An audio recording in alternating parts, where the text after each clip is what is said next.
Something on your mind? Of course.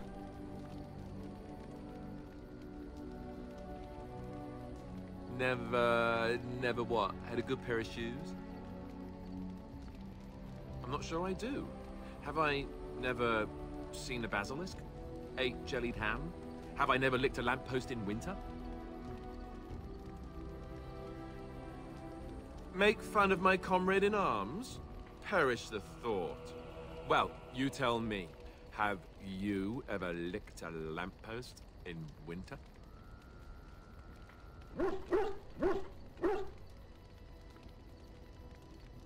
Oh, so that's what we're talking about. Well, if you really want to know, you tell me first.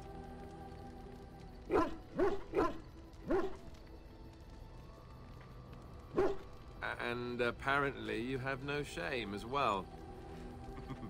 Well, all right, I'll play along. I, myself, never had the pleasure. Not that I haven't thought about it, of course. But, you know.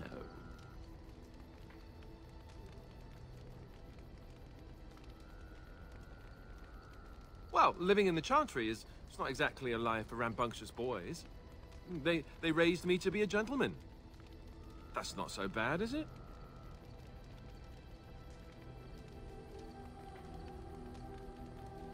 I've no urge to rush into anything.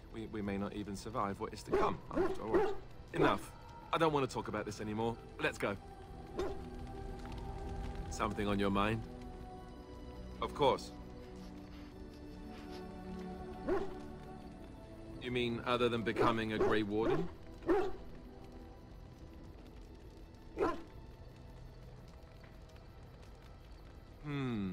You know, I asked Duncan this too, and all I got was, you'll see. Oh, it's not that Duncan wants to keep it a secret, it's just that the Grey Wardens don't discuss it much. I gather it's not a pleasant topic. The first change I noticed was an increase in appetite. I used to get up in the middle of the night and raid the castle larder. I thought I was starving. I'd slurp down every dinner like it was my last. My face all covered in gravy. When I'd look up, the other Grey Wardens would stare, then laugh themselves to tears.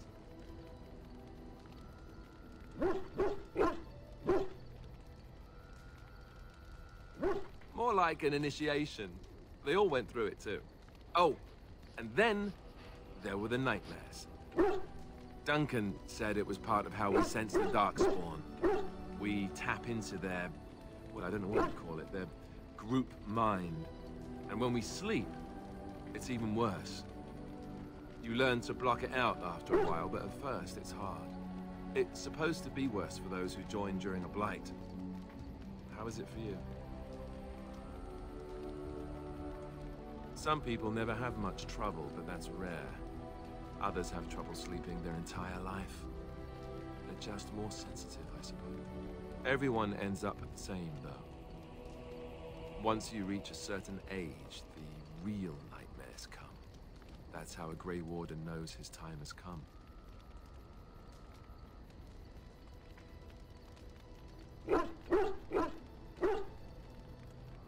Oh, that's right. We never had time to tell you that part, did we?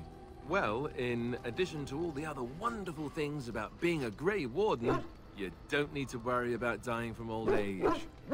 You've got 30 years to live, give or take.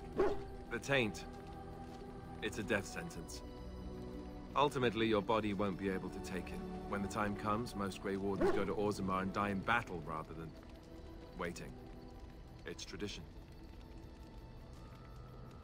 You'll always find Darkspawn down where the dwarves are. The oldest Grey Wardens head to the deep roads for one last glorious battle. Not that there's a shortage of Darkspawn during a blight, but that's the tradition. The dwarves respect us for it. And you wondered why we kept the joining a secret from the new recruits. There you have it.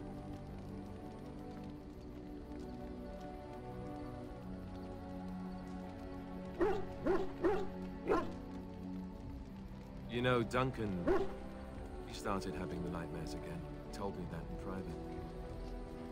He said it wouldn't be long before he'd go to Orzammar himself. I guess he got what he wanted. I just wish it had been something worthy of him.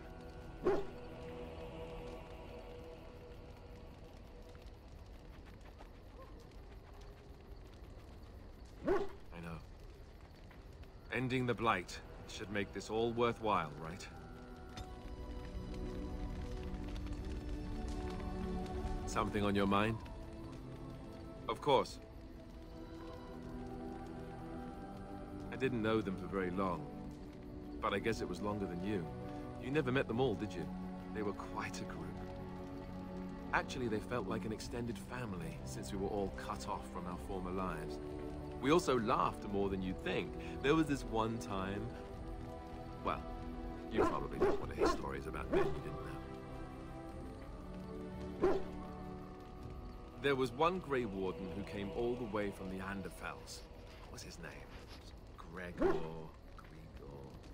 He was a burly man with the biggest, fuzziest beard you've ever seen. And the man could drink. He drank all the time, but he never got drunk. Finally, we all made a pool to see just how many pints it would take to put him under the table. Sometimes, we were kin of a sort. All of us had gone through the joining, so we knew... Anyhow, it doesn't have to be deadly serious all the time. Anyhow, we never did find out. He said he'd drink a pint for every half pint that the rest of us drank. He was still going by the time the rest of us were passed out. I'm told that Duncan walked in later on and saw us all passed out from one end of the hall to the other, and Gregor still drinking. Duncan laughed until he nearly... Until...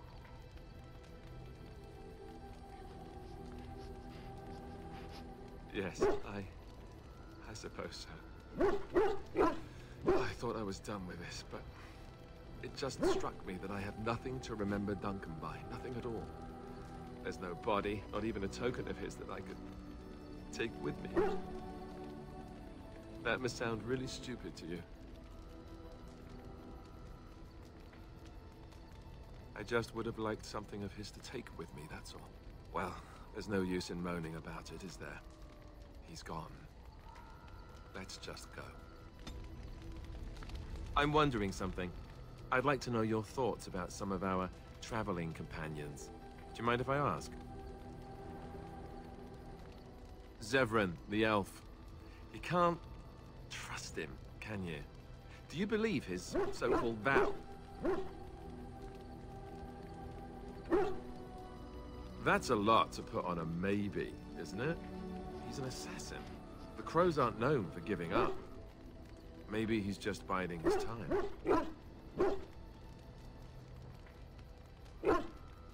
Well, at least you're considering the possibility. He just seems shifty to me. What about Sten? The way he looks at me with those eyes. Creepy. And he's so quiet for someone so big.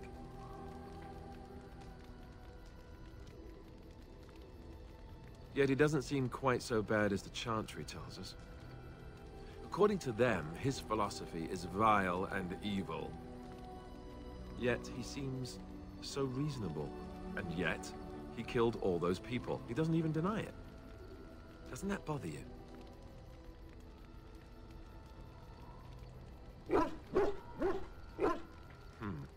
I'm not so sure that his regret means the same as it would for us. The Kunari sense of honor is a bit hard to grasp. For me, anyway. What about Liliana? Is she crazy? Or do you really believe in her vision?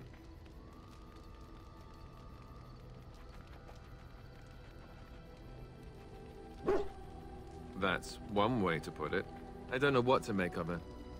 If you look at her when she doesn't see you, she just looks so sad. I almost feel guilty taking her away from her life.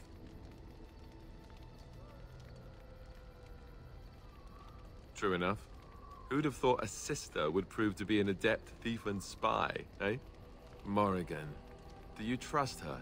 Think about it. Maybe Flemeth sent her with us for some other reason than she said.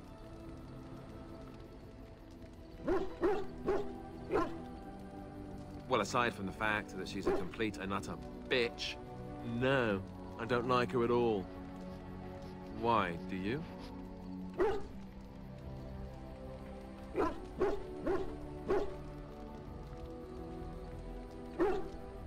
Great.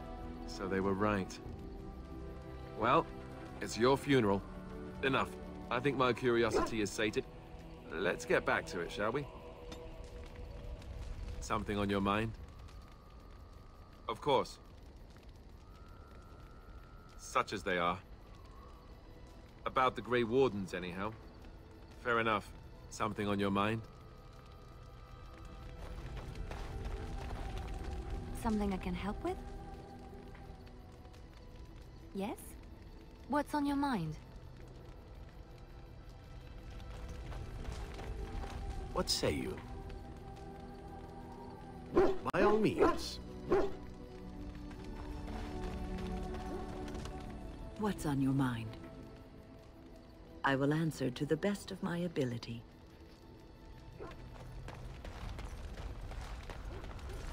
You called. As you wish. You called. I am hardly surprised. To put it lightly, no one has a place here.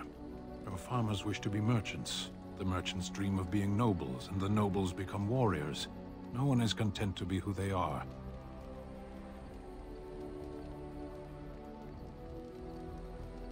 What does that accomplish? The farmer who buys a shop is never a merchant. He is always a farmer turned merchant. He carries his old life with him as a turtle carries its shell. Does it? It's also his weakness. If he stumbles and falls over, it pins him on his back. It is better to armor yourself with no more than what you need. One life, one duty. You can learn to find it in doing your duty, in serving your people. There is no need to search for it. Shall we move on? There is interesting food here. You have a thing. It doesn't have a word in the Kunari tongue. Little baked things like bread, but sweet and crumbly. I don't know what that means. None of my teeth are sweet. Those little baked things, however, we have none of those in my homeland. This should be remedied. Perhaps. It's strange to be in a crowd and hear a language that is not your own. To see faces that are and aren't like yours. I miss the smells of Saharan. Tea and incense and the sea. Ferelden smells of wet dogs.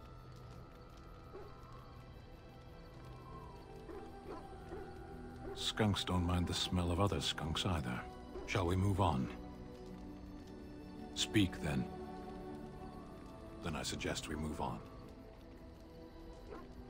I am hardly surprised. Very well. As you wish. You called. I am hardly surprised. To put it lightly, no one has a place here. Our farmers wish to be merchants. Very well. Speak, then. Then I suggest we move on. As you wish.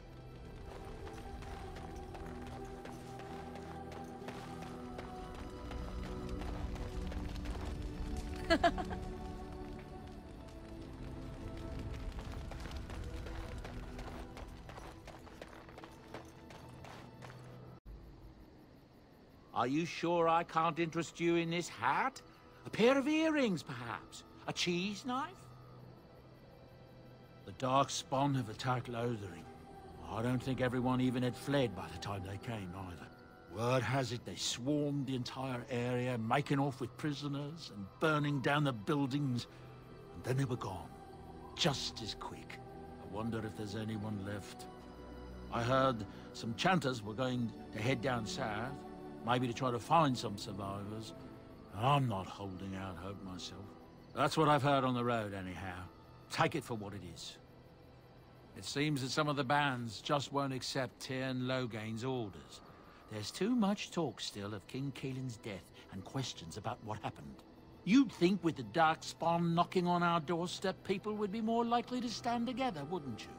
That's what I've heard on the road, anyhow. Take it for what it is. More Grey Wardens were supposed to come here from Orlais, but I hear they got turned back. Considering all the questions surrounding what happened at Ostagar, it's just as well. That's what I've heard on the road, anyhow. Take it for what it is. Nobody seems to know where Oral Eamon is in all this business. If he were here, he could put a stop to all this talk of civil war for sure. That's what I've heard on the road, anyhow. Take it for what it is. There's news out of the Mage Tower that the Circle of Magi had a close call. Demons got out, but the mages were able to overcome them. Though, not without a lot of damage. I know mages bring such terror upon themselves, but I have to admit I'm glad we'll still have magic to wield against the Darkspawn. That's what I've heard on the road, anyhow. Take it for what it is. It's said that the city of Highever is full of troops sent by Tyrn Logain. There's been rumors of a revolt, maybe even one that killed the Kuzland family. That's what I've heard on the road, anyhow. Take it for what it is. Have you heard?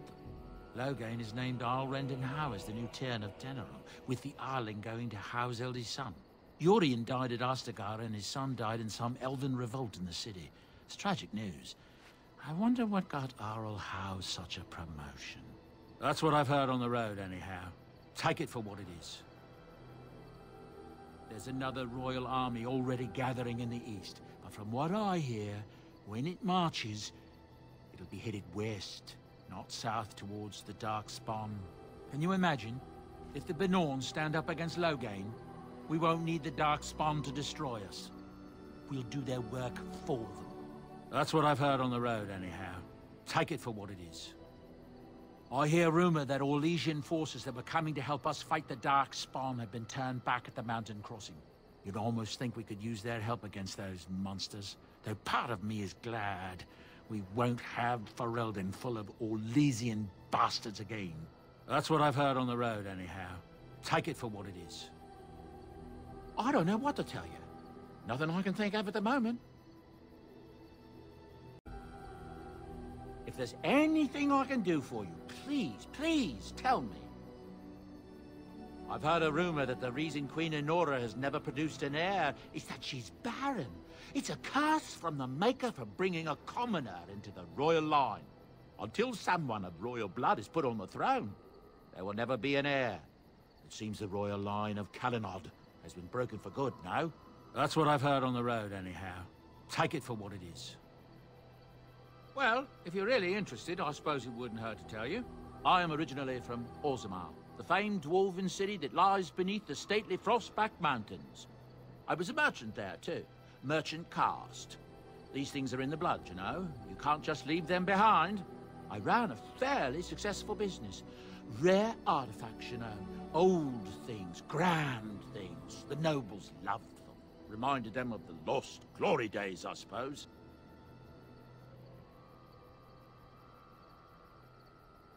One day, a noble woman came to my stall. She looked around for a bit and then started shrieking in dismay. Apparently, she believed that a pair of braces I had for sale once belonged to her brother. He'd been lost in a cave-in, you see, while on an expedition to clear out the Darkspawn from one of the tunnels running close to the city. They were made specially for him. They're unique, she shrieked. He stole them from my poor brother's corpse. She had me arrested on the spot, of course. Nobles, they're touchy like that.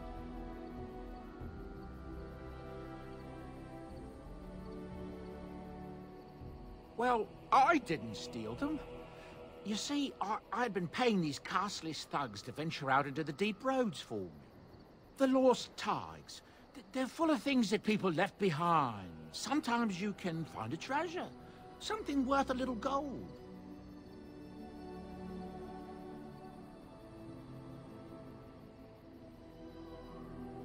That's exactly how I see it. The noblewoman, she wasn't too happy with the theft of her brother's braces. I don't know what they planned for me, and I didn't want to find out. bribed the guard that was watching me, and took off for the surface first opportunity I got. Never looked back.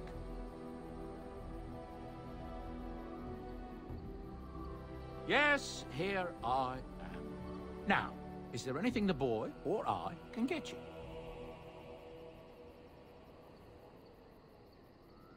Ah, yes. I'm married to a fine woman back in Denerim, it's true. She'd give me a son if she could, but that's not likely to ever be. Sandal here. I found him in the deep roads years ago. Abandoned, I think, and he was never quite right in the head. I took him in, and I brought him with me when I came here to the surface. It may not be my blood, true, but I think of him as one. We left Orzammar. That's right, boy. Maybe one day we'll see it again. It's not as if I don't benefit, mind you. Turns out the boy's a natural working with enchantments. He might have even been lyrium-addled. I never thought of that before, to be honest. Happens sometimes. He can work an enchantment into just about anything, however, given some time. Could probably open his own shop, if he knew how. Enchantment. Well, he does seem to enjoy it, at least.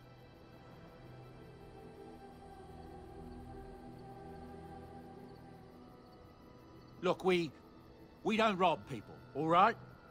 We don't take things from people that need them. The things in the Lost Tigers, what good did they do lying there? I brought them back to Orzammar, where people could look at them and remember. It's not all that different up here. There are places long abandoned by the humans everywhere. Even more now with the Darkspawn coming. People flee from the Blight with good reason, but they forget things. Things with value and meaning. They leave them behind because they're frightened and desperate. And sometimes, my boy and I, we find our way to these places before the Horde descends, and we save these things. Is that so bad? They destroy everything they touch. That's what I tell myself, too. Ah, these are dark times indeed. Dark times, my friend. People are disappearing all over the country. Folks on the road say they are seeing wagons abandoned, belongings left in the middle of the road with no one to be seen anywhere. Remote farmholds are left empty. Horses left without riders. And no corpses to be found. The Darkspawn are taking them. There's no other explanation. That's what I've heard on the road, anyhow. Take it for what it is. There's talk that King Cailan was cheating on the Queen, and she found out about it. That's why Tyrn Loghain abandoned Cailan at Ostagar. That's what I've heard on the road, anyhow. Take it for what it is. It's said the North Road Inn serves a shepherd's pie containing actual shepherds. Seems the innkeeper has something against the flocks being brought too near his own fields. That's what I've heard on the road, anyhow. Take it for what it is. I don't know what to tell you. Nothing I can think of at the moment.